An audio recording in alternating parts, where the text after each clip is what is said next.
Ladies and gentlemen, welcome to episode 155 of the MTB podcast, presented and hosted by Worldwide Cyclery, Kettle Mountain Apparel, and Trail One Components. I am Jared. I'm Liam.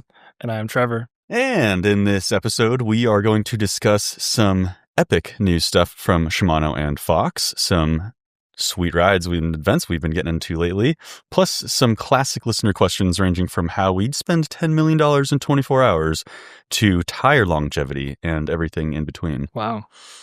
That's awesome. $10 million in 24 hours and tire longevity are the opposite thing. That's right. So that complete opposites. Everything open to being questioned.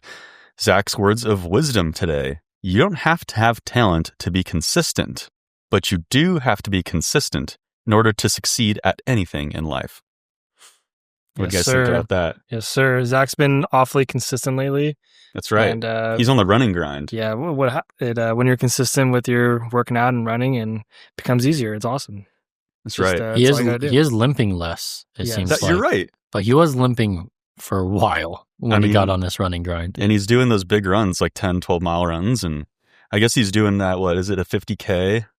50K run in Big Bear in a few months. October. Yeah, that's going to be gnarly. But, so he is being consistent, and it is showing. It's showing off. It pays off. It does pay off. It's worth it to be consistent. Like, as you guys know, you ride your bike, and like, if you go out for a big ride and you're not consistent or whatever, you go on a trip, you go somewhere, ride some gnarly trail, you haven't been riding, you're like, oh, okay. Also, like, consistency also gives you confidence in your fitness ability too. Mm-hmm. Like, I did a big road ride on Sunday, and I was like, oh, this is going to be a pretty hard ride. And I just you kind of think back to all the work you've put in the past couple months in consistency. And you're like, oh, I can do this actually. It's all good, For sure. Yeah, consistency is key. Wouldn't you say, Lamb? Yep. Yep. I'd agree. He'd agree. He'd also agree with Daniel's fun fact. Cats sleep an average of 15 hours per day. I don't know if I'd agree on that. I don't know anything about cats. I think my roommate's dog sleeps 15 hours a day. But yeah, dogs are probably very similar. Yeah, probably. I looked this up actually just to confirm, as we do with Daniel's fun facts. But we trust Daniel. But it said that they actually go from 15 to 20 hours a day. Whoa. Depending on if it's like a younger cat or an older cat. I feel like if the human is not home, then they're sleeping. Oh yeah, that's actually exactly what it said. Trevor says they sleep in the quiet environment. Yeah, when the house is quiet. Mm-hmm. And I'd just have to say Bean is right up there with Tough those numbers. Tough life. Dogs are 12 to 14. It says on average. Okay, that makes sense. Also, dogs are they go outside, get their walks, and guess what a horse sleeps per day? 10. 8. 2.9. It says 2.9. That's what this says. Wow, that's what the Google says. That's actually shocking. That is shocking. So horses sleep standing up, right? I don't know. I'm pretty sure they do. I think they kneel so, down. but I'm not positive. They can't fall over. They can lay down. Yeah, they can. They can lay down, Yeah. But I'm pretty sure they sleep standing up. Yeah, I'm not a horse guy. I don't know. I guess I'd only sleep 2.9 hours too if I didn't lay down. Right? Be exhausted. Fantastic testimonials. These guys shred. Been a longtime Worldwide Cycler customer for components and supplies and just purchased my first bike from them. I pulled the trigger on a Crestline S180 while on vacation in Europe and worked directly with Aiden. He provided exceptional customer service, answered all my questions in a timely manner, and made sure my bike was ready when I came back from vacation. I upgraded several of the stock components and Aiden coordinated the efforts and with his team to get them installed. I've purchased many bikes over the years and am very particular about how I like my bike set up, and he nailed every detail even though I kept adding more requests. I drove from San Diego to their Newbury Park location to pick up my bike in person. The gentleman that assisted me at the shop was very professional and went over setup details and some specific information I wanted clarification on. Absolutely the best purchasing experience I've had and super happy with my new bike. Wow. That's great. That one was awesome. I got the chance to build that bike, and that was a team win on all firing on all cylinders. 100%. I would say, like, Aiden, who's in the Pennsylvania shop, just doing customer service over there, and talked with this gentleman, and he had a ton of requests. We changed pretty much every part on the bike from a stock build, and we did it without any problems, which is, sometimes there's issues with changing stuff around, and there's always incompatibility. And was this the guy who did the Shimano Magura? Yes, he did a Shigura brake on that, and we just said yes. And I had never done that before, and worked out. I don't think I would do that personally, but it worked out, and he was stoked. And then Zach assisted him, I believe, up front. And I was gonna say, I think you're right. the customer facing side, and it was great. It was cool to hear some positive feedback from him as well. For sure. 100%. And I mean, when somebody is plopping down the cash to get a sick new bike, you want the experience to be top tier. Exactly. Yeah, if you put yourself in their shoes, like, you're paying so much money for these e-bikes, they're not cheap. No. And you really want to have the best experience possible. 100%. Well said. Well, boys, we have been riding some pretty sweet bikes and going on some pretty sweet rides lately. You guys just wrapped up a couple of epic ones in particular. We've been getting after it lately. That's for sure. Yeah, I've been pinned. Yeah. Well, tell us about that race you guys did, the Great Descent. Is that what it's called? The Great Descent is what it's called. Yeah, we did it. I did it last year. Trevor pre-rode most of it last year. Did not do the actual event. It's a gnarly one. And I would say my fitness is not where it was this year as it was last year. It really is. That's surprising. It really is a huge fitness test. Someone described it as a 30-mile enduro with a 20-mile XC race. After it. That's pretty accurate. It's pretty accurate. It's like the endurance enduro. Yeah, you pretty much overall you ascend, you climb 5,000 feet and descend 10,000 feet over 50 miles. Which is for real. And it's pretty much like back behind, for people in LA at least, they can be familiar with this. It's back behind Mount Wilson. The Silver Moccasin Trail is where it starts. Way back out off Highway 2 on the Angeles Crest. Deep in the San Gabriel Mountains, and it eventually we end up all the way in Burbank. Wow. So, and over a couple mountain ranges and the Verdugo Mountains, and it's cool. Yeah, and then you hit a 1,500-foot climb at like mile 40. Yeah. And it was about probably 85 degrees on that climb. Wasn't cool. It wasn't cool. We had cloud cover we were above the clouds at first, and then dropped into the cloud cover thinking it was going to be just this epic climb in the shade or in the overcast. Yeah. And then the clouds burn off immediately. But then you're also we were wearing long sleeves, long pants because it was very overgrown. Actually, just from pre-riding it to the race, they'd cleared a huge section of it, which was really nice. Pre-ride was type 2 overgrown. Yeah, this was still overgrown, and like still a lot of it was like really overgrown. But it was better. It was better for sure. But there was also a ton of poison oak that was not touched deep in the creek and the canyon. So you're wearing long sleeves, long pants. My no-fry long sleeve got shredded. Jeez. Completely pilled and, pulled apart. Yeah. But I got no poison oak this time. That's good. So that's awesome. But yeah, I kind of blew up. So last year I did really good. I did win it last year, and this year I got 5th, I think, and went 18 minutes slower. Wow. Yeah, we had same course. Same exact course. Yeah, we had a super cool, like, we were starting in the first wave. It was a big group of us, like me, Liam, Tybin, who's a friend of the shop, and then a couple of our friends.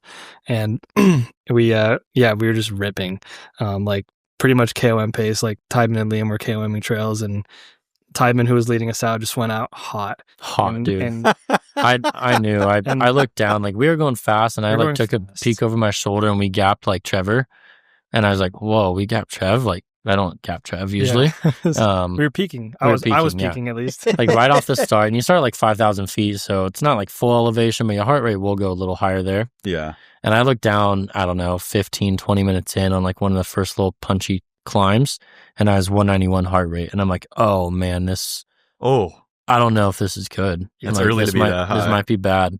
Yeah. And yeah, it ended up being bad. Like Tideman dropped me pretty soon after that. This kid Cash, super fast, fit kid. He's a 19, just did Unbound. He was faster than me on the climbs. I was better than him on the descents, but he didn't really know how to navigate where he was going. Like his Garmin wasn't working that well. Oh. So he was like, he probably would have won. He probably would have won if he knew like where to go, confidently where to go. But he was like waiting for me, like in parts. And I was like, he knew where to go. Yeah, I was like, what are you doing? He goes, I don't know where to go. And I was like, all right, well, you go on this trail. And I was like, get to climb. Like, you want to go in front? He's like, no, I'm good. I'm like, you're faster than me right now. Like, I'm not that fit to push up this climb like at the pace I know you can. Yeah. But yeah, anyways, our wave of 5 riders went 3rd through 7th. So only 2 people beat our entire wave. And one was Safa Bryan, who's basically, I don't know if you call him a pro or influencer. He's fit. He's fit though. His job is to ride a bike. Yeah. That's what it is. His job is to ride a bike. So yeah, this guy Safa Brian and this other guy, I forgot what his name was, but they were starting in a wave, maybe 2 waves behind us or a wave behind us, and so they were starting at least 5 minutes or 10 minutes behind us. And we get down to it's a place called JPL, Jet Propulsion Laboratory, and I'm with my buddy, we're riding, and he passes us. I didn't know Safa was even on the ride, and he passes us. I'm like, okay, I guess we lost. We just got passed by someone who started behind us.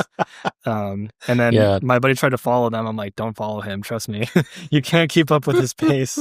And honestly, respect to those guys. They crushed it. Yeah, super fit, and they weren't really wearing the appropriate gear, I would say. No, they probably got poison oak. Or are they like spandex, like short sleeve? No, shorts. We had handguards on too, and God, that would be horrible. Yeah, it's kind of next level to not run that stuff, but they were more fit than us for sure. Wow. Because we all the last climb up the Verdugo Mountains, we all died. Tideman threw up, Liam was bonking, I was bonking. All of us were cramping. It was brutal. It was war out there, Yeah, but, I mean, that was 3 or 4 hours in at that point, maybe. Yeah, 4 hours. I hit the bottom at 3:35 in the climb, and you're not really stopping. And I hit the bottom last year at 3:30, so I was only 5 minutes back at that point. But then means I went 13 minutes slower up that climb. And fully self-supported. You have all your own. They had 2 aid stations that I didn't stop at. Did you? I stopped and just filled up my bottle. Gotcha. Okay. I didn't stop at all. I was gonna say that's like a heavy pull for having all your own stuff as well. I mean, yeah. I mean, I did have all my own stuff. Mine was just went out too hard, a little bit lack of that peak fitness. But yeah, where I was going up Cherry Canyon, the second to last climb, and I out of nowhere, this is my thought. Okay, Tideman in front, he's winning. Cash is second, he's second, and then I'm third. Cool, I'll put this in, we'll be good. Keep going hard. And they caught me out of nowhere. I didn't even see them coming. And as soon as both of them caught and passed me, I was like, I'm cruising. Soft yeah. I was like, all right, well, I'm definitely off the podium, no payout, and I'm just gonna soft pedal this one in. Yeah, I didn't really have anything up the last climb anyway, so no. I just soft pedaled in no matter what, or else I would have cramped. Wow, cool event though. It's it's awesome. Lots of stories, and it's kind of like an underground thing. It's hosted by the guys who did the LA Tourist Race, mm-hmm. And yeah, it's just a super cool event to be a part of. They do cool stuff. Entry's cheap. They actually do pay out. They have prizes. They have barbecue after aid stations. It's That's what rad. A bike race should be without someone trying to make money off a bike race. Right. Yeah. It's just this is a community event race, not hey, I quit my jobs to put on 2 bike races a year, so I'm going to charge you $350 for an entry fee. People do that. It's for the culture. It's all the gravel races or the big races are like that right now. Wow. Yeah, they do take a lot of planning. I'm not taking anything from that, and permits and all that. But for sure. It's definitely no permits on this ride. No, but I feel you definitely get your money's worth. You get lunch, there's beers, there's aid stations. That's cool. Our goodie bag was as good or better than any other event that I do. So that's awesome. Yeah, I love stuff like that. Yeah, I mean, props to you guys for crushing that. I mean, it's definitely a legit ride.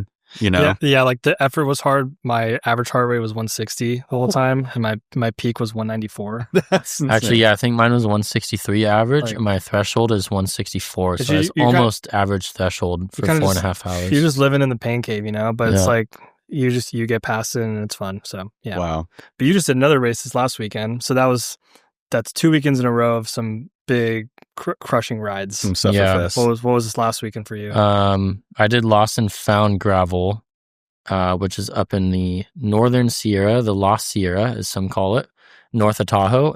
Starts in this little town called Portola. And there's a gravel race put on by Sierra Butte Trail Stewardship, which is the same people that put on Downeyville. So very cool. Very cool people. They know how to put on an event. We helped out Trail 1, so we supported their volunteer effort and got them some prizes for that. So that's rad. They said come up and race or ride. It's really kind of more of a ride for my distance or my fitness. Yeah, what was the what were the ride stats? I did the full bowl, as they called it. Full bowl. 96 miles, 8,000 feet of climbing. Oof. Yeah. Did I say 96 miles? Is that what I said? Mm-hmm. Yeah, okay. 96 miles, 8,000 feet of climbing. Start at, I think, 4,500 feet at 5,000 feet elevation. Top out a little over 7. And you're just in the Sierra. The first half of the course was sick. I was on a hardtail, which in hindsight was not the correct bike I should have been on, but I really wanted to ride my sick new hardtail. So first half was like pretty up and down. I was making a bunch of time on descents. There's like a 3,000 foot gravel descent that I like probably made up like 15 spots on. Like Wow. Caught a bunch of people. And then the last half of the course was like, I think, so you did 8,000 feet of climbing. I think I had like almost 6,500 feet of climbing at mile 55. So the next 40 miles had 1,500 feet of climbing. That's so like the ratio pretty was flat. super front loaded, then it was really flat, and just rollers and headwind for a long time. And on a hardtail, when everyone else is on a gravel bike, is really demoralizing. Yeah, you're trying harder and going slower. Yeah, it was definitely a bit of like some determination out there. I was by myself for like a long time, 40 miles at least, over 40 miles. Wow. But it was fun. It's good. It's hard. Definitely stacked the fitness bank after these last 2 weekends. And like, having blown up a bit the weekend before, I definitely like backed it off a little bit. And like, I self-dropped from the front group like pretty much immediately, like when the road climb got steep before we even got to the dirt. I was like, I can't sustain this pace if I want to make it. It's going to be a long day. Yeah. And then basically once I was by myself, I was like kind of doing the math. And I was like, all right, I think I can do it under 7 hours. So that was like, just became my goal to do it under 7. That's a long time to ride a bike. Yeah, so I did it in 6:46, which is fine. Nice. I mean, that's pretty good for almost a century, basically a century. On a hardtail. On a hardtail, yeah. In dirt. Oh, geez. I feel like, yeah. Yeah. If you're riding your bike longer than 5 hours, it's pretty mental. Yeah. So It is. sure. It is just mental and just making sure you eat. Like, Yeah. you know, It's tough, though. just shoving food down your throat. Like, you don't really want to. So you're just going to like, you start off with most of the food you need, but like you get to a point where like gels sound absolutely horrible. I don't want to gag on this. So like at any aid station, anything looks good, I just grab like 2 or 3 of them. Yeah. It's like, all right, those gummies, I can put those down, grab like 2 or 3 of those. Oh, Some Coke, like, you know, cups of Coke, put that down for a bunch of sugars and carbs. Like, wow. but it was good. I didn't cramp. And like, yeah, it's a rad event. Like we camped up there for 2 nights in Portola on the river. So Always a good little reset. yeah. Sick. Yeah. And that first race came right on the heels of our Chasing Epic Whistler Sea to Sky trip. Yeah, which also probably didn't set me up the best. No. Having ridden trail bikes for 8 days. I was wondering, so yeah, like Liam and Jared went to Whistler, and then like, yeah, right, like Liam landed, and immediately we went straight to the mountains to go camp up in the hills.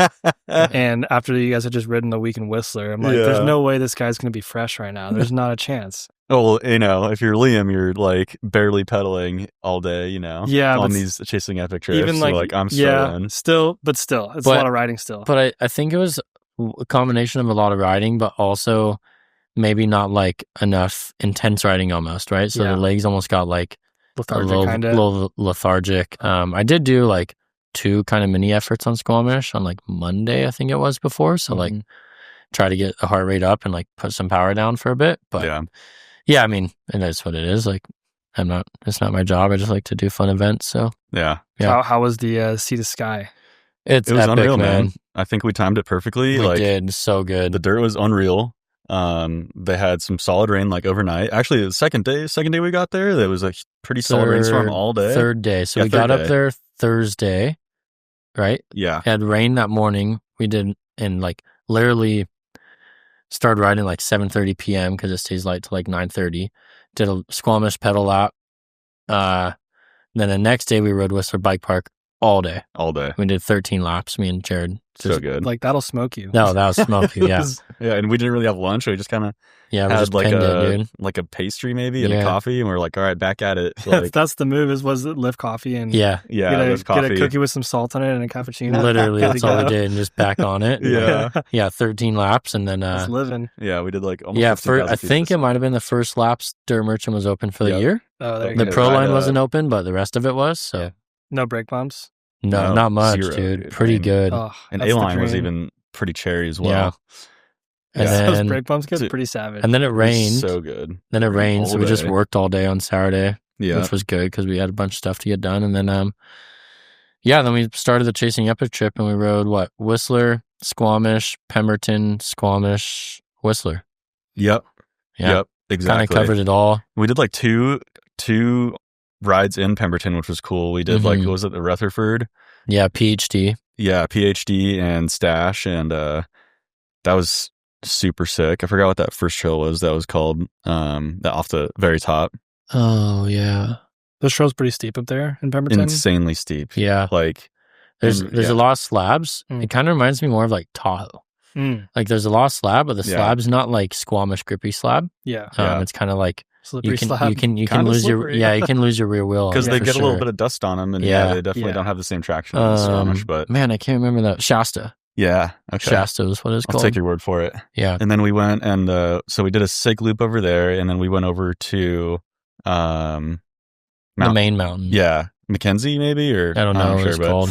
and then we rode it was Rusty Trombone. Rusty Trombone. They have the best trail. The names best there. trail They do. names. Like they crush California. With Yeah. trail They do. names. They Or really anywhere do. really. Anywhere, yeah. in the world. It's the best names. Yeah, we rode that. That was sick. Yeah, I was telling Trevor about that trail we rode in Squamish. That was like a 1,500-foot vertical descent, like a mile or something. Yeah, it was like 1.8 miles, 1,500 feet down, and it was like 3 inches of mud. It's called Power Smart. Power Smart. It was on the shaded side of the mountain. Room for and Air or something like that. Yeah, room for air, and there was no room for air. So Not sick. That's it was the best name for a Yeah. trail. dude. The top of Power Smart was like a river, literally water flowing in the trail. Yeah, It I was mean, Trevor and I rode Squamish in the pissing rain too. like, so yeah, you're familiar with that. I understand it. Yeah. it's different. For Yeah. sure. It's It different. kind of works. Yeah, it's different than Yours what we're used kind to. of yours kind of power sliding, like drifting. You're just like along for the ride. Yeah, Dude, You're not really in control, but you can make it work. you The routes just- just scare me the because roots are scary. we just like us You know? from California. We don't know how to ride wet routes at all. It's No. pretty horrifying actually. And I mean, a couple times they skipped out on, like, thankfully we weren't like at pace, but like we would be like climbing or like, you know, just like get back to the car and there'd be just like a one slick route and then just kick out the back end. I like, could just never 45 relax degrees. when I'm. I like to relax when I'm riding, and I can never relax when it's kind of slippery. I think that's the hard part fully though. Is on you it, do dude. have to relax. you have to. Yeah. Yeah, like- that's the key. That's the only way you can ride them. Mhm. Yeah, fully focused. Yeah, it was awesome. Another Chasing Epic trip. That was great. Super good crew. Super Like, good. We were crew. riding Black Diamonds, and we had 3 other riders in our group. Mike probably shouldn't have been riding Black Oh, Diamonds. you mean the let's be double honest. blacks? Yeah, I mean, we had like everybody on the whole trip made it down like the in and out slab, which was 67-year-old Ray, yeah. 67 years old, and he rode down in and out. Like, Legend. it was Yeah. so sick, dude. We were all just like losing it, dude. That's We were cool. so stoked. But he was an absolute legend, dude. Riding all the gnarliest stuff. Like, I'm like, dude, this guy is He's living. exactly my Yeah. dad's age, and my dad would never get anywhere near this stuff, No. dude. Like, that's Yeah. so crazy. I mean, I could only hope to be that sick when I'm 67 years Right. old. That's cool. But yeah, It's inspiring. it was super inspiring. And it was like his 15th Chasing Epic trip or something Yeah, like that. that's crazy. Like, this guy's living the life, dude. And he's like from Florida. He's got the tan. I'm like, dude, you're a vibe, bro. This is sick. But yeah, it was a great trip. Went off without a hit. I mean, Mike crashed 8 times probably. Yeah, we saw 5 bears. Um, It was a bet if we'd see more bears or Mike crashing. and Mike lost. Formerly Big Mike. Yeah, Formerly Big Mike, yeah. There's an insane video of Mike crashing on the Worldwide Cycler Instagram where his yeah. face almost gets annihilated. Yeah, go by a check that rock. out. If you have not seen that, go check the Instagram's insane. But yeah, it's pretty wild going up there and then coming back and just being like, oh man, I wish we had sick trails like that. Yeah. That's the Whistler hangover. Yeah, It's real. seriously, it's very real. It's real. It's very real. You But gotta be what careful else? too. Like you'll come back and start riding your trails here, and like you might crash because you just Dude, like, it's just well, such a I've been different so style. timid. When I came straight back into, literally, I only rode, my first ride back was on the Great on Descent the Great race Descent. Yeah, on Silver Mock. So like, straight from big bike to XC bike. and like powdery backcountry style stuff. But when I came back from New Zealand a couple months ago, first ride I did on my XC bike, I just went in a corner like all casual but Yeah. confident, pushed front wheel like 5 feet unclipped, and Yeah. like went fully off trail, no bush. Yeah, Yeah, this is like, oh man, I can't do this. Oh, brutal. Yeah. The one of the times I went to Whistler a long time ago, I went and rode JPL afterwards, like right the day I got back, and I'd crashed and split my knee open. Oh, I'm just like, Brutal. Dang it. Dang it. Yep. Just come in with supreme confidence. We're and- not Whistler and anymore. it's just not the same thing. No. Yep. I mean, literally, like in the bike park, the Hero Dirt, it was like Insane. Especially on the day there was we rode. unlimited grip. We rode on our own. Yeah. Yeah. Like A-line, like was Those might have Longhorn been- corners. Oh, Yeah, you're Oh. ripping the tire off. Yeah, Yeah. literally. literally. We were slow mowing. Like we took a clip of each other and Yeah. slow mowing it, and our rim is touching Yeah. the fully folded. dirt. You're like yeah. sealing on the side of the tire, on the side of Yeah. the berm or something. You know. yeah, just about. It was insane. Sweet. Yeah. But yeah, you know what else is pretty sweet, boys? Is Shimano is releasing XT upgrade kit wireless. Well, full XT. Not That's right. upgrade Full kit. XT. Yeah. Full XT group, all new, All new as well as the brakes. and brakes. Didn't so- really have to even wait that long. Yeah. So Yeah. 2 weeks ago they came out with Shimano XTR 9200 Di2, Yep. and now they're releasing Shimano XT 8200 Di2. Whew. So it's 12 speed. It is backwards compatible, so you can buy a shifter and derailleur and put it on your current Shimano 12 speed group set. But yeah, they came out with new crank, new brakes, kind of new everything. Yeah. Um, That's cool. yeah, and That's it's pretty basically same everything. There's not a whole lot to talk about Just it that's marginally different, heavier, but yeah, marginally heavier. maybe you know, it's- marginally more durable, maybe. It does look like at least the shifter and derailleur would basically look the same. Yeah, they look very, very similar. We can't speak on the durability. Yeah. That's true. But it just doesn't have quite the XTR bling finish. It's the more subtle classic XT finish. Yeah, it looks great. And, you know, they have that. And then they also have Dior upgrade kit. Yes. So, And you will be riding the XT stuff. yes, I have And XT stuff. You've got it all, and you're going to be reviewing it. Yeah, long-term review. Yeah. So Coming that's in. pretty cool. So So we'll yeah, have. just got it on the bike as it, day before it came out. So don't have any time on it, but we'll be following up with like a, proper 5-6 month long-term review in Yeah. the It- summer. it is nice how easy it is to just slap on. Yeah. You know, like that's so convenient. For Definitely. sure. I think that is going to be huge. I mean, I think obviously people knew once XTR was released that there's going to be, XT and Dior and like. Yeah, but sometimes it's 6 months or a year. That's true. Yeah, That's true. not 2 weeks. I think it's Like, oh, I have to wait so long. You know. and like, remember when SRAM dropped Axis, like they didn't even drop the upgrade kits for like Mhm. a while. Like Yeah. I want to say it was at least a year, Yeah. like until they It was dropped a while. XX1, The XO, upgrade and then kit. GX Axis was like another Yep. wait after that. So like I Mhm. think Shimano, like they're like, okay, we got time, we got to make up right now. That's cool. Like let's just drop it all and like So I think that was smart on their part.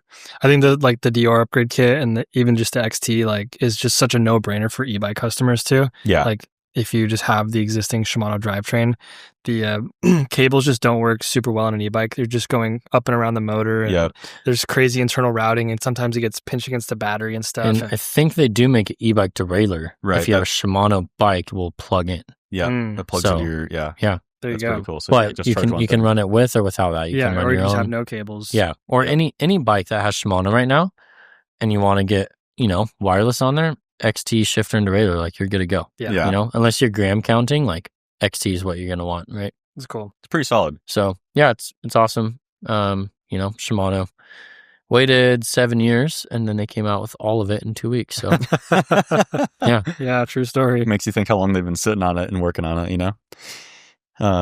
Speaking of things that I've been working on, or sitting on. or sitting on, Oh.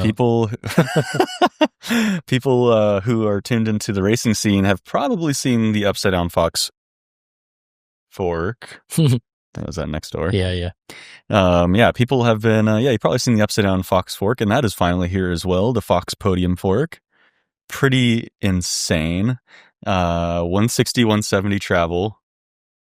Right? Yep. Mhm. Dedicated grip X2 damper that's like maybe custom tuned for For the upside-downer. application. And huge bushing overlap, so it's super stiff. 20 mil boost axle. Yeah, 20 mil 20 boost mil axle. That's boost like the axle. biggest That's thing. important. That's important. Yeah. Biggest thing to like take note of is you need a 20 mil front hub. Yeah, you're Yep. gonna need either adapters if your hub can take it, or just a whole new front wheel. Yep. So that's Yeah. definitely something to note about that. Yeah, I mean that's definitely a bummer, but I guess that's how they were able to achieve the stiffness that was their target, right? Yeah, I'm curious. We haven't ridden this. We haven't seen this or anything. I'm curious how much of that stiffness comes from that 20 mil front axle versus 15.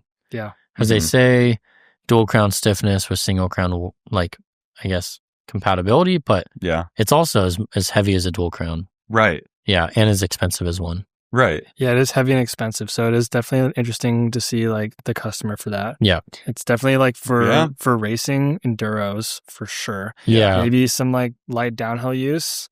It's just like Maybe it's not really a downhill. Maybe some e-bike use. E-bike for Yeah, sure. for sure. E-bike for sure. That makes the most sense to me. Yeah.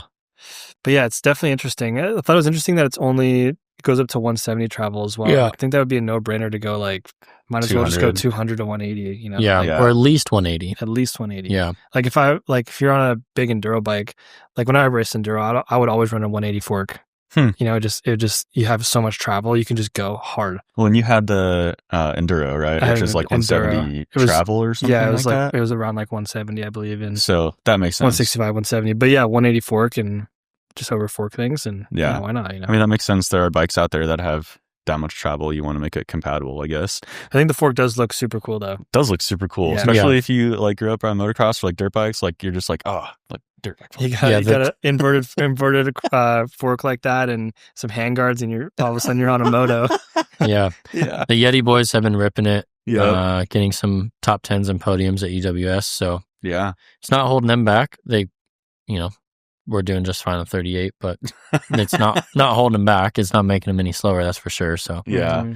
I mean, I could definitely see out. I could definitely see how it'd be good on very challenging like DH tracks, like more weight on the fork and it's stiffness like. Yeah, and probably just super supple as well. Like all the bushings are just constantly being lubed. So yeah. Yeah, they're saying although it is heavier, it is unsprung weight because the weight is in the upper, not the lowers. Oh. So that just makes it more supple, I guess. Yeah. Yeah, that's nice. Or less like less weight moving around. Yeah. Less unsprung. But it is, I believe, I'm not 100% positive on this number, but I think it's 500 grams heavier than a 38. Yeah, I looked at you're about right. Yeah, and it's $2,000 USD. Yeah. Versus I think a 38's like 1,200. So it's definitely not going to be like a casual upgrade, right? Like it definitely is expensive and you possibly need a new front hub at minimum, if not a wheel. Yeah. Depending on like how you want to go about that, but definitely very use case specific. It's not just like when Fox dropped the 38 and they were like, "This is the new enduro fork." Definitely, like enduro. This is like a very specific use case where you almost build a bike around it. Exactly. In a way. Yeah, or build around it. I mean, pretty badass, pretty cool. Love upside on forks. It'd be cool to see what people do around that, to building bikes around that stuff. Is for cool. sure. I would like to ride it. But oh yeah, absolutely. Yeah. Speaking of riding things, Liam, you had mentioned there's a new PNW Loam dropper. Yeah, a new update to the Loam dropper. That's pretty radical. Loam V2 or Gen 2, I believe, as they're calling it. Silver. It's black and silver. Black and silver. Yeah, they have both. Yeah, I think they dropped a limited silver before on the V1. It was just last year, like some limited one. This isn't limited, but they said it's like limited numbers to start. Nice. With the silver. But yeah, it's just an update. Essentially, they just changed a few things. They got, the classic more insertion, made adjustment to the collar as well as the saddle clamps. And they also moved to a new cartridge. So it should be pretty reliable and easy to rebuild as well. So sick. Yeah, it's just love to see it. You love to see it. The silver looks pretty badass too. Yeah, it's a sealed air cartridge. So no more adding air or anything. So it's pretty rad. It's nice to see droppers that are easy to service and they look cool. The insertion's nice too. Yep. I've been installing a bunch of new droppers lately, and it always surprises me that I can go up and travel on the post, but then still get like good insertion in the bike, because sometimes that's pretty much your limiting factor. For sure. And sometimes you can only go so far. So it's cool to see that always getting better. Yeah. So they added an insertion. They have a 225 length now. Wow. And it's also 5mm adjustable, just as it was. So yeah, it's cool. The silver option is pretty cool. I have that on the Banshee with the Shimano stuff. So it's pretty much long-term test bike. Pretty slick. Couple of new rigs for Liam. Yeah. I don't think you had mentioned your new hardtail to people yet. No, because I just built it. That's right. You I just just got built it. Maybe just drop some quick, the quick hot hits, the quick hits. I of got that bad a boy. custom. I ordered this in January. So, Custom, custom fabricated, custom welded, custom Geo. custom Geo. My Geo that I wanted for a hardtail. And yeah, made by the boys at Stinner up in Santa Barbara. We carry Stinner. Mm-hmm. They're super rad. Been fans of them for a long time. And yeah, had a hardtail made kind of just for like it's why I rode a hardtail this last weekend.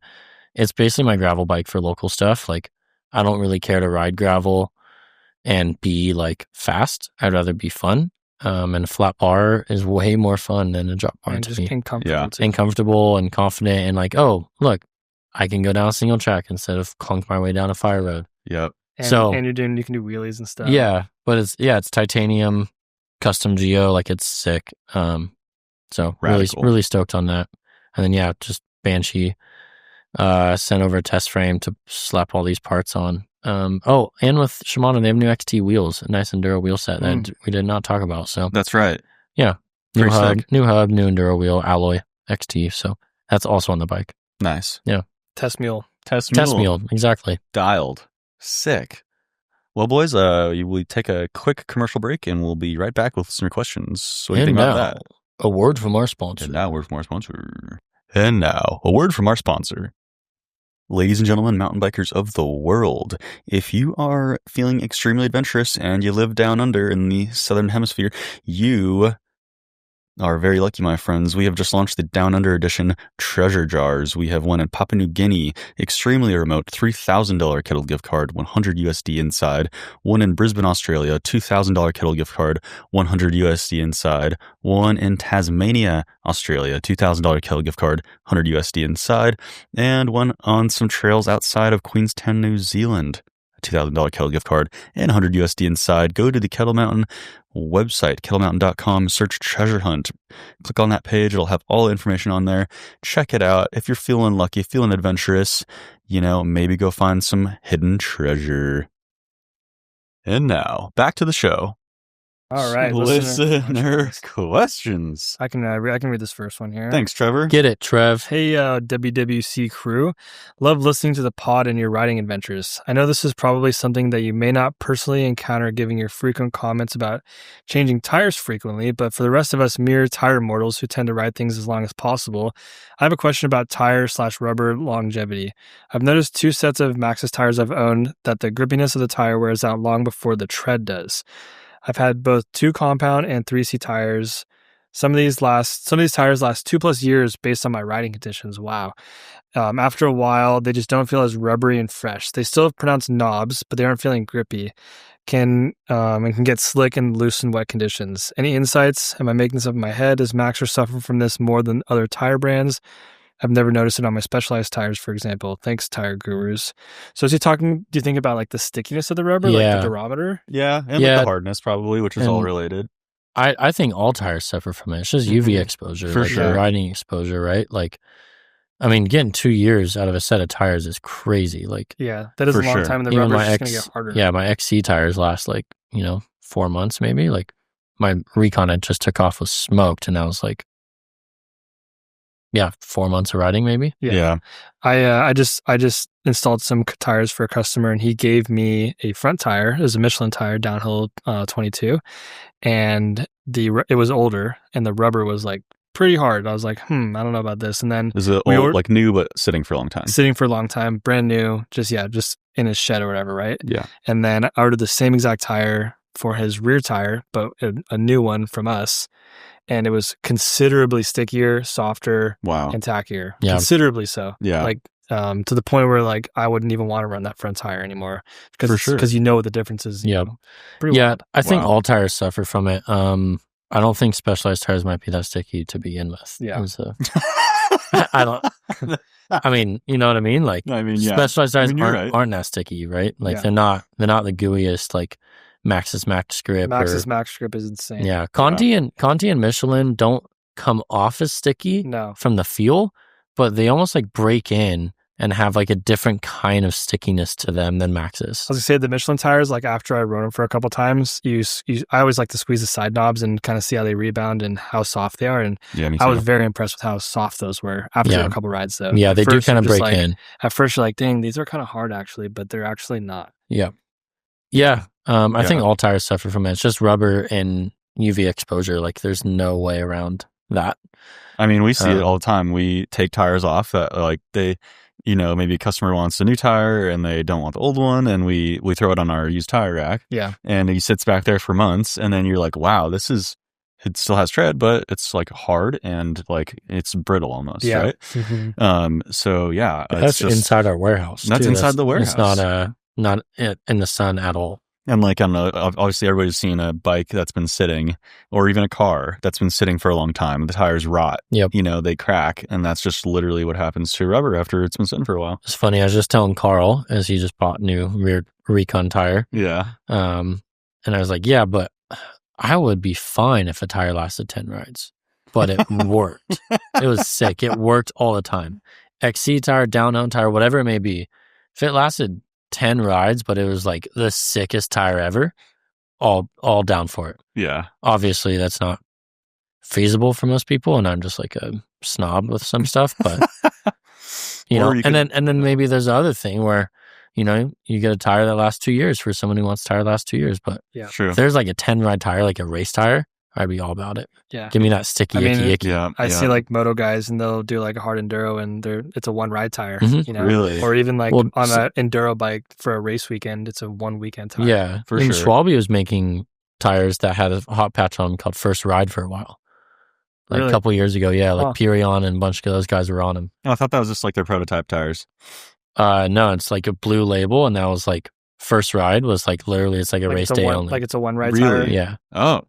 Wow. Super sticky. Yeah. That's wild. Yeah, it's maybe 2 or 3 runs, but like it's not lasting a weekend. Yeah. I would love to see what those tires, like the downhill guys, I would love to see what those tires look like after a run. Just one run. They maybe get a run in on it. Yeah. And then they run it maybe. But I want to see that. I saw a close up of Jackson Goldston's bike coming off his first win. What is it, Lenzerheiden? And then he went to Leogang? Is that what it was? Ludenville, Leogang. Yeah. So at Leogang, they had just taken a bike out of the truck and washed it, but changed nothing on it. Yeah. And the tires looked brand new. Yeah. Because they just had one run on them. Mm-hmm. Wow. And they're like brand new. But they'll probably pull them off. Or maybe he'd ride them for like the first couple practice runs. Yeah. And then he'll pull them off and And to be fair, those downhill guys aren't really braking a lot. I mean, maybe on some tracks they're braking hard and short. Yeah, hard and short. But like compared to like if we were to go on a downhill run, we'd be braking the whole time. It's more of the cornering for them, right? Yeah, like it is the cornering knobs, and the abuse on that. Where my corner knobs, they don't get that worn out. Theirs probably do. They're ripping that stuff. My tire from Squamish has a pretty funny wear on it. Just like so much slab riding. Yeah. And like not cornering too hard. Because you're just like stopping on slabs. It's got a pretty funny wear to it right now. Yeah, it's funny. I've heard of people like who live in the PNW or like in very wet climates that their center knobs just get low. They don't really get chewed up or anything. Like our tires in SoCal get chewed up really bad. Yeah, their tires just wear down low. Yeah, and so their side knobs don't really get worn down super. Like they don't get cut up. Weird. It's very interesting. And the tires, they last a while. They're not getting chewed up. Yeah, that's nice. Mm-hmm. Well, here's a question, guys, that is not bike related, but it could be. You're given $10 million, but you only have 1 day to spend it. What do you do? The thing is, any material thing you buy explodes at the stroke of midnight the next day. Taylor from Chattanooga. This is the question that Austin, our guide. Austin, he had on the Chasing Epic trip. And pretty good question. I'm going to say private charter to like Austria to go ride downhill bikes all day. Dang, that's a good one. And then that won't even be 10 million, but I would like top resort, top bike. Yeah. All your buddies. Top food, all the boys, lots of beers. Yeah. That's exactly what I would do, but I want to do one part. I would do like set up different helicopter runs to get to like the sickest peaks and downhill runs and like the Alps of Europe. So like you can connect like Schmadling and all these things like pretty close. Yeah. I'd do all that and then like at the bottom of one would just be like the sickest, like, buffet of food and all the boys. And then we just go up again. We just have these helicopters training. Helicopter shuttle. Yeah, It's helicopter like, shuttle. Looks like Heli's King for downhill bikes. Like sunrise to sunset. Yeah. And then at sunset, I've got Rufus Du Sol playing a private DJ set There you go. at one of the resorts. There's a And couple all the boys fly in and everyone Yeah. flies in and we party till the stroke of midnight and everyone explodes. That's pretty good, Liam. Yeah, you're peaking. So it's all good. It's funny. We have all kind of the same idea because I too was thinking get all the boys to a sick destination. I mean, yeah, on a private jet and then have just literally like the best food. I was actually thinking like, fly out like maybe some sushi chefs from like Japan or something like that. Or get some food flown to you. Right. Yeah. Yeah. Fly them out. Yeah. Fly them to my location with the fish that they just caught. Yeah, you got to think different. And then you have like the full, omakase, like, Yeah. sushi experience. Yeah. A band is a great idea. Live music till Live midnight. music and just the sickest party after the most epic day of riding. Yeah, that'd be pretty cool. Yeah. And then, just run it. I don't know. Yeah, that's it. Yeah, that's a it. day. Maybe invite the whole village. Literally invite everyone. Yeah, invite the whole town. Yeah, that'd be pretty sick. All right. Beers on me. Beers on me. I got you. Do it. Liam, you want to read the next one? Yeah. Hey, fellas, what's up? During the last podcast, Liam, me, said he washes dishes as he goes, and I'm the same way. Essentially, the second I'm done with a dish, fork, spoon, I'm washing it. I've gotten flack at work for confessing that I do this, and I've never used a dishwasher. I use mine as storage and don't even know how to turn it on. Give me the pro tip. Is a dishwasher really it? Love you guys. Mario. Mario, I've lived in the same apartment for 5 years. I've never turned on the dishwasher in my life. Really? Mm-mm. Wow. Me and my roommate, we probably use one plate, one fork, one spoon each, and like one pan, and like we just run it. Like we don't have enough dishes for the dishwasher. Yeah. What about like food storage bowls and stuff? You just wash them? Yeah, immediately. Just wash. Huh. It's crazy. You just I've just don't put anything in the sink and walk away. Yeah. Like sometimes I'll put a pan in there if it's like pretty baked on. Yeah. We don't really put pans in the dishwasher anyways. No. Right? No, definitely not. Yeah. I mean, I've literally like when I was a child, I used one, but I'm pretty sure it broke and we stopped using it. Huh. So like I've literally never really used a dishwasher in my life. Oh, you didn't even grow up using one? I think it broke. Ah. I can't remember. I've heard that using a dishwasher is you use much less water If it's full. if it's full. Right. If it's So full. I live in a house with like 3 other dudes, You guys use and we run the dishwasher every day. Yeah. It's like a chore to unload the dishwasher every day. Yeah. But I think if it's just me and Brisa and like, we don't even like make like consistent dinners there together. Like, True. so it's like literally sometimes I try to make meals that I can just cook in one pot Yeah. or one pan. Yeah. It's like, what can I put in here all at once I love those. and not get more of the stuff dirty? And then, yeah. And I'm sometimes the kitchen whip around here. The chef. No, the No. whip. Oh, the whip. You are the enforcer. The enforcer of keeping the sink clear. We have a massive sink, so it can get piled up, but like it's just such an annoyance when you go to grab a fork and you see 7 dirty in there and none clean. Yeah. And I'm like, what's going I on? agree with that rule. Yeah. So it's just like, clean your stuff right away. especially at work, right? This isn't your house. Like you just come in, you scrub it right away, put on the dry rack. Like Yeah. it takes as much time to walk away and come back as it does to just do it right then and there. Yeah. That's like what I think at home. And I just like the worst thing in the world is waking up to dirty dishes in the sink. Yes. Oh, yeah. Yes. Oh, That's like the the hard worst. cutoff is like no dishes overnight. Never. No, Yeah. Like that's the rule. It's just gross. Yeah. And as Zach once said, the best time to do something is when you don't want to do it. True I story. might have like totally, butchered that saying. No, I but, get what you're saying. Zach probably you know, made it but up. He didn't even came know it. across, right? All right. How about this one? Hey guys, I'm having a bit of a conundrum and I was hoping you'll be able to provide some good guidance. I don't know what suspension to get for my Cervelo ZFS-5 to upgrade it to Rolls off the tongue. 120. Rolls That's off their the tongue. XC bike? Yeah. I would assume that's their XC bike. To upgrade it to 120 mil travel. I know what size components I'll need, but I have so many options for what brand to go with that my head is spinning.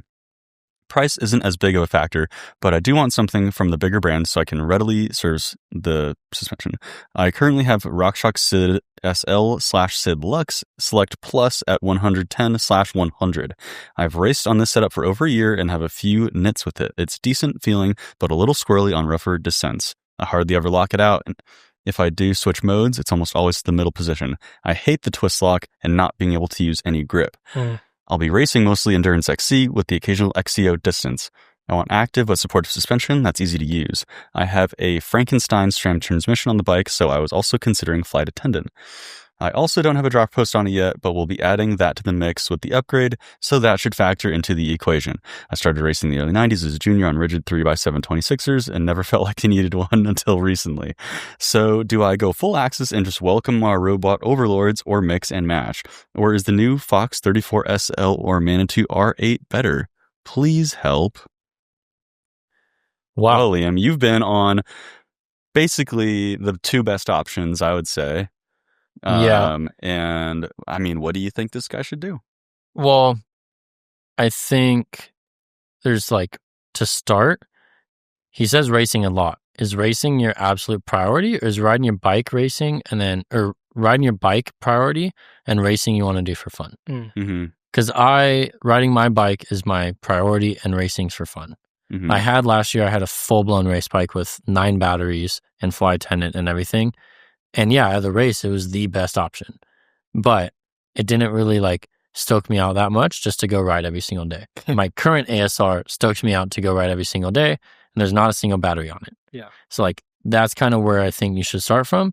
If racing is your absolute goal, it's so hard to beat flight attendant. It is so good. It's also expensive. You've got to charge batteries, so. But he's already charging batteries. So. Yeah, he's charging one. Big difference, but then 9. But every once in a while. Too. Yeah. Yeah. Right now, I think you already have a Sid Lux. It does kind of get overwhelmed a little bit. It does work well, though. It does work well. I will say that. But if you want to swap the Fox 34 SL, and then you could go with either a Grip X damper, which would be a little bit more fun riding and a little bit more performance, but it will never, you could twist it to get a firm, but it's not necessarily your 3-position XC fork. Right. Or you get the Grip SL damper, and that's your 3-position XC fork. So that's what I would do probably in a 120, and then rear shock wise, match it with a Float SL that has 3-position. Now, this is what you can also do is go classic crown adjust, no remotes, no cables, or use the new Fox Dropper remote to go the 3-position remote. It does front and rear shock at the same time. It's a thumb remote, so you can run any grip you want, and it also works with a cable actuated dropper post, so you can then go get a Fox Transfer SL dropper post to put on your bike, and the one thumb lever does all of that, the suspension and a dropper. Which is pretty sweet. And you run any grips you want, because I'm a huge fan of that as well. I hate the twist lock, just like you. Hate those grips. So I think all out racing, flight attendant, and then Fox, that setup for Fox would be good. And then you kind of decide, well, do you want the lockout at your immediate disposer, or do you want to reach down and just Yeah. And if you're going to be running a dropper, that's a really good option. Yeah. With a lockout. I have to say, after riding this our Strop ASR for a while now, it has the twist lock on it with the SRAM grips. Yeah. And those grips are just awful. They do work okay if you have gloves on, but if you're going gloveless or you have thin gloves, they just really are horrible. I mean, even with gloves, they still suck. And I did the whole great descent on it and everything. I have to say, when I came into it, I was kind of a lockout hater. I would always just be like, oh, you just reach down and do it. But after riding the bike fast and doing these cool rides and stuff, the 3-position lock is actually super nice, especially when you go on the road. You can just lock it out and just hammer. For sure. But the twist lock does suck. Yep. So if you do get that dropper and remote lockout from Fox, yeah, that's the move. I've been trying to get one of those, but they've been sold out right now. So I've just been using the twist lock, which has been okay, whatever. But I think that is a good option. I have actually been pretty impressed with the Sid Lux stuff. Yeah. It does, if you have the sag set up correctly, and I've been running a little bit on the lower side of pressure, so it's super supple. I always thought to run this XC stuff like pretty hard. I'm just gonna be like, oh, I don't want to bottom out. But you kind of want it to be soft and supple. Yeah. It does ramp up. It ramps up really well, and you want to use all your travel. You want to use all the travel, and you want it to be soaking up all those little bumps, and it really like helps with fatigue and traction. If you have traction on an XC bike, you're golden. It's kind of what you're looking for. For sure. And that'll save your energy as well. Tons of energy. Yeah.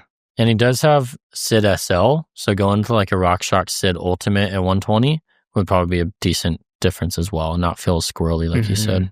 Yeah. There's a lot of options, but I think that Fox setup with or without the remote is your choice, but I think that Fox setup is like, it barks pretty good above its weight. So yeah. I had that on my ASR. Well, I didn't have the 34 SL, I had 34 step cast. And maybe you could put like a float SL in there too. Float SL rear shock, Yep. There you go. That's some hard hitting MTB advice right there. That's super legit. How about this one? Hey, MTB gurus. In the past couple of years, I test rode a couple bikes that had my favorite suspensions ever. The Canfield Balance Formula suspension on a Revel Rascal and the Fox Genie on a Specialized Turbo Levo SL. I couldn't get over how good they both felt. My question, assuming I could match the sizing and tuning, how good would the ride be if I stuck a Genie in a CBF suspension? Would it blow my mind so hard that I would die mid-jump? Or would the goodness violate some law of physics and cause the universe to stop existing? Or even worse, would it not be noticeably better than either on its own? Thanks, Tom. Hi, Bean. P.S. Bean says hi. I mean, it wouldn't hurt. Yeah. Isn't the whole thing with the Genie that it's like extra volume and it ramps up? Like, yeah, it's a two-stage. I was thinking of something else. No, the Genie is the one. I was thinking of the Stumpy and the live valve. Right? Yeah, no, no Genie. Yeah, I don't know if that would. I don't think it'd be good. The Genie has a two-stage air chamber, so it's really, really large off the top, and then as it gets into the travel, it closes off and becomes smaller volume. So it's kind of like making it progressive. When it first came out, I don't have a lot of experience riding one, and I know you can ride those new bikes, especially like the stump trimmer, without that shock, and it works fine. But it kind of seemed like, in some reviews said, it kind of almost seemed like a band-aid to like a basic suspension tune, right? And to get like maybe more progression out of it, but like you over-engineer the shock and like left the bike very basic. Which there's two ways to go about it. CBF is definitely more engineered on the suspension. You run a basic shock, or you over-engineer the shock, run basic suspension. Yeah. But I don't think combining the two, it's not like, oh, I have 100% and 100%, now I have 200%. Yeah.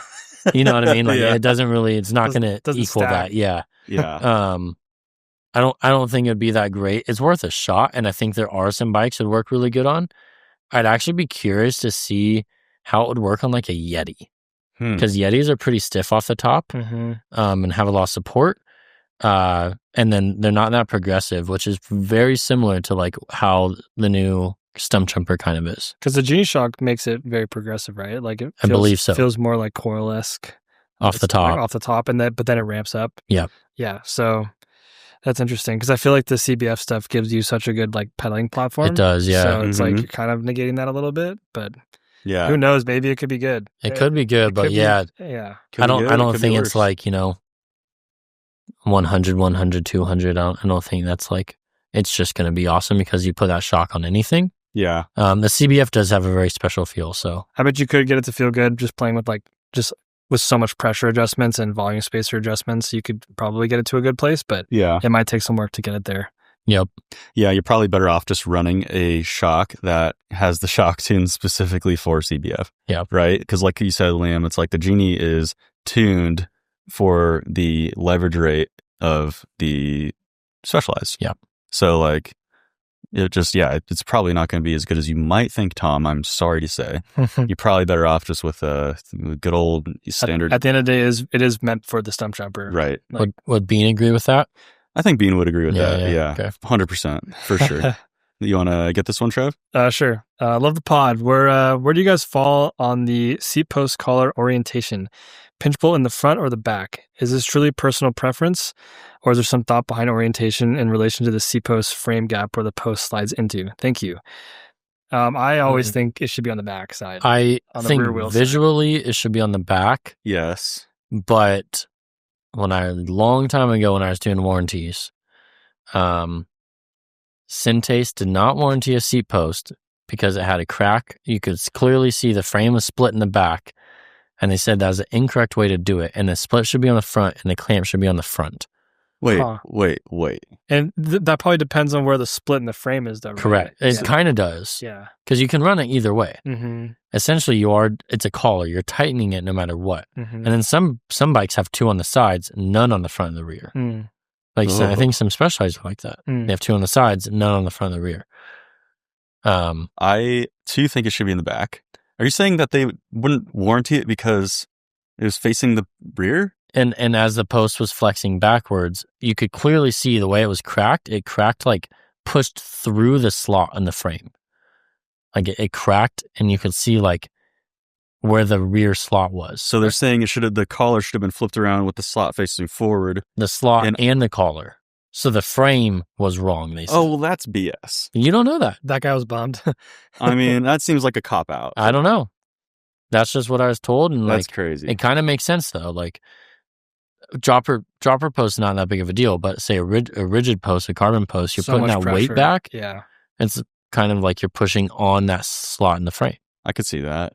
But it seems kind of crazy that they deny that. Visually, I think it should be on the back. Yeah, it drives me nuts whenever I see it on the front. Yeah. It's like it looks backwards. My frameworks, I think the slot's on the front and it came shipped on the front, so I've left it on the front. Yeah. Yeah. And should the bolt head be on drive or non-drive side? Oh, now, Trevor.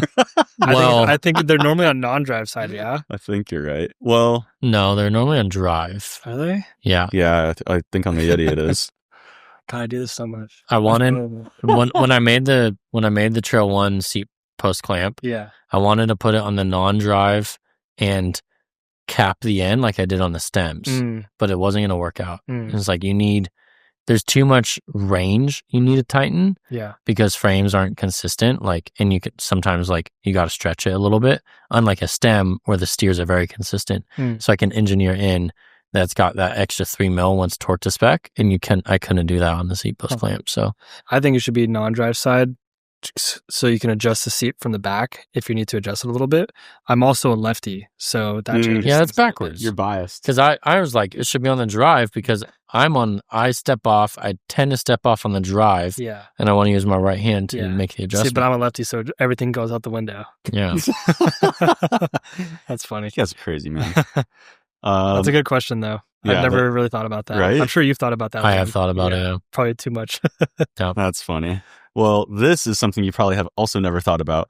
Which cereal mascot would you trust to help you bury a body? Probably the Captain Crunch. Oh. Okay. He's good at burying treasure, isn't he? Or finding treasure. I think Tony the Tiger. I was going to pick Tony the Tiger. I think Tony the Tiger. His stripes could be kind of looked at as tattoos, might be a little rough. Like he's buff. He could definitely carry the body. Captain Crunch, that's hilarious. He's got a dark side to him. I mean, he's a pirate captain. What other are there though? Oh man. Those are the only 2 I can even think of. There's like a peacock or something, or a toucan. You got Tony the Tiger. Yeah, the toucan from Fruit Loops, right? You got Captain Crunch. What about the cinnamon guy? The cinnamon toast crunch? Cinnamon mun. Oh, I don't know. What about isn't there like a dog or something from the Cookie Crunch? The cookie, yeah. Oh, it's a dog, right? I didn't grow up eating many sugar cereals, so I didn't. I haven't had cereal in so long. I wasn't allowed to eat that stuff. No, same. That's funny. Oh, that's so funny. Yeah, okay. Captain Crunch, man. Look out for him. Oh, Liam, you want to read this next one? Yeah. Hey guys, love the podcast. Great mix of smart advice and silly asides. On a recent pod, y'all, in passing, mentioned some stanchion lubrication if your bike has been sitting for an extended period of time. I was wondering if you could get a little deeper on those kinds of lubricants and what you'd recommend for your fork slot or shock is feeling a little sticky. When do you recommend this kind of lubricant, or is the better solution just to do lowers or shock equivalent service? Well, that is the better solution. Yeah, I mean, do lower service. There is that little in between, right? Like, does lower. Take time. Are lowers still 50-hour claim, or are they it's changing? They're kind of like going up to 100 now, They're right? Kind of going up now, yeah. So like there is kind of that time where it's like, yeah, it's not quite there to do a full lower service, or like maybe you just don't have the time. Mm-hmm. What do we use? WPL? WPL. Yeah, WPL Fork Boost Lube. Yeah. Yeah, Whistler Performance Lube, I think it's called. Yeah, Fork Boost Lube. Yeah. Works really well. You can also just kind of like use a little zip tie to burp the seal a little bit and just use Slick Honey. Yes, because that's what the seals anyway. That's what you put in the seals anyway. That's what I was gonna say. Wouldn't it literally ideally just be better to put whatever you're gonna service the fork with? The problem with the Slick Honey is like you can't really get it like in there. Right. Like the seal's gonna seal it out. The oil's gonna go all around it. Right. Because the dust wiper seal is. But you still kind of want to like burp that seal a little bit with the zip tie to get whether it's Fork Boost Lube or Slick Honey kind of inside of that seal. Just be careful, like you don't want to scratch anything. Just get your thumbnail or something and just pull it back a little bit and get a little dull zip tie and just poke it through there. Yeah, not a cut zip tie, like a fresh one that's kind of got like the forks with the little air release, the bleeders. That does, especially when you're going to elevation, makes a huge difference. Yeah, and if you don't have those, definitely like if you're going to a bike park, normally it's at somewhere in elevation. Like just bring a little zip tie and do that because you will lose a lot of stuck air pressure in there. That's just going to cause a lot of friction and not friction, but just extra pressure to get it to more stiction. Yeah, it doesn't put more pressure in your fork, no. But it puts more pressure in your lowers. Yeah, right. You just want it to which is different. You want it to be at atmospheric pressure. Yeah, right. Interesting. So yeah, there you go. Mm-hmm. I've also seen a video of the guy who owns Push saying that they would go to the top of climbs, and before they drop in, they're talking or whatever, they would flip their bikes upside down to lube the seals. Yeah, which I guess would be not a problem with the new. With the new Fox fork. There you go. Or they have an inverted fork too. Yeah. And that's kind of, I think, a big part of that. But yeah, you could just lube up your seals internally with the fork oil that's already in there. There you go. Which is, that could work. Call me crazy, but I'm pretty sure I did that after you told me about it, and I noticed a difference, but it could just be confirmation bias as well. Yeah, you're crazy. I am pretty crazy. Well, one last question here. I can read this guy here. Hello, I'm planning on doing the Breck Epic this year, and Margie Yesick. What is that? It's pretty big. I believe it's an A to B ride. Or they call it like the toughest race or the hardest race in America. Or something like that. I think it's like Michigan. I was going to say Michigan, yeah. I've never heard of that. It's a huge ride. Okay, so like big ride like a Breck Epic like a Breck Epic type ride, for sure. Hardest single day mountain bike race in America. Whoa. You get some stats on that? Yeah. Keep reading and all. The only times I've ridden in these places before was on rental enduro bikes with enduro tires. Whoa. I'm not looking for a win, but I would like to not flat, also not run DH casing tires. Yes. I am open to any brand. What tires and casings would you recommend for someone who's doing these races for the first time? Well, I would definitely run some like more XC oriented stuff. You're not going to have a good time on a downhill tire. No. That is for sure. No. Even on an enduro bike, like I would look into getting a minimum a trail bike, like a 130, 140 travel range. But I think he has an XC bike. I'm not sure. I think I might have been the email. Okay, so XC bike for sure. And then XC tires. I've really been liking Maxxis Recons lately. They are just like super consistent. They roll fast, and there's actually a lot of grip on them. Recon is solid, and they're rounded too, so you lean the bike over and there's still grip. So I've actually really been liking Recons lately. Liam, did you run a forecaster at Breck Epic? I started with a Recon Icon. Or Recon Icon or Recon Race. I can't remember.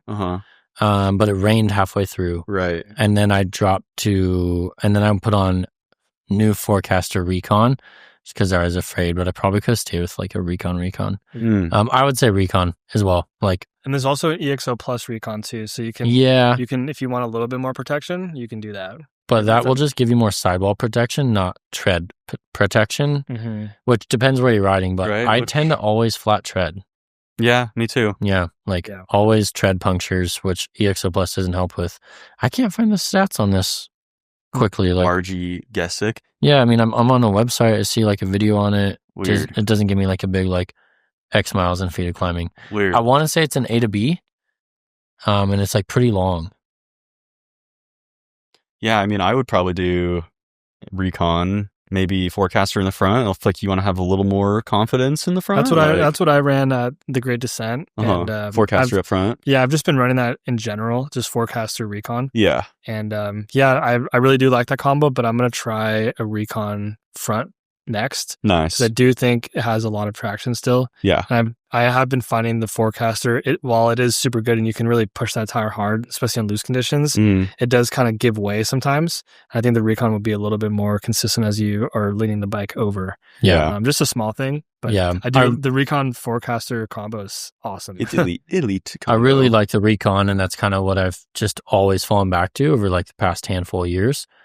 So much so I think I'm going to run Recon front and cut a Recon down for the rear of Down Evo. Whoa, dude. Only because if you drop into a lighter tread pattern, like a Recon Racer Icon, you also go from a 60 TPI to a 120 TPI. And I don't want to do that. So, looks like I think probably the main distance is 100 miles, 104 miles, and 10,700 feet of climbing. Ooh. Yeah, I don't know if it's the same exact course every year. And also there's a 200 and a 50. So there might be different routes as well. But 200. If you're doing anything like that, you need to be as efficient as possible. Yeah. Straight up. It kind of looks like the 100s, like the premier. Kind of premier, like the, what probably most pros will line up for. Yeah. Wow. And yeah, I mean, 100 miles, like, you could even go like Icon. Mm-hmm. Yeah. Or Recon Race, You really just want to be efficient and rolling it depends how technical it is. Or muddy. But yeah. Because it got muddy at Breck last year. Well, you said it rained. It did rain and got pretty nasty. It was greasy in spots. Yeah. That's why I went up tire, but like, I don't think it really helped that much. But yeah, every time I do an XC race, I just fall back on like, well, I get lost and found. It's like, or Great Descent. It's like, well, yeah, I could have been on a full XC bike with a Recon Race front and rear, and I probably would have gone faster. I wouldn't have KO on this single track up top, but like I would have gotten to the finish line faster. Yeah. It kind of bums me out a little bit just because I like want to rip single track and I want a bike set up to rip single track, but like that's not the fastest way to finish a race, which is lame. I thought the same thing. It's the same thing when I did Downeyville on the SV140 and I had double Forecasters and I still fly to one of them. But at the end of the race, in hindsight, I was like, wow, I never was like lacking traction. I had so much traction. I had too much traction. So I'm like, I could have gone to a faster tire and the whole day would have been way more efficient. And Recon, I think, was the answer for that, for me at least. And like, what, you made up like 20 seconds on me on a downhill by having more tire, if that. Yeah. And I was more tired the whole time because I was pushing a heavier, slower tire. Yep. But you know what, boys? At the end of the day, it's all about how much fun you have. And we're just riding bikes, baby. We're just riding bikes. It's not our job to win races, right? So it's literally just about how much fun you had, and if you had a good time there's fun to be had in like the optimization of everything, I think. Sure. And having the right tools for the job. But absolutely. We're just riding bikes. We're just riding bikes. You want to have a good time out there, and if that tire you ran made you have a good time, then I think it did its job. It sure did. And with that is the end of the episode. Thank you all so much for listening. We truly appreciate it. We have a little treat for you. If you've been listening last couple episodes, we got a discount code that we've been using on the website, or you guys are welcome to use on the website. It's MTB Podcast 10. That's the number 10. And that works on any product on the Worldwide Cycling website. Any product. That's crazy. And also, there is MTB Podcast 25 in the Trail 1 collection on the Worldwide Cycling website. Jeff gave me clearance to leak that, which is also crazy. So help yourself to some goodies. And thank you so much for listening. We love you. See you in the next one. See ya. Love ya. Cheerio.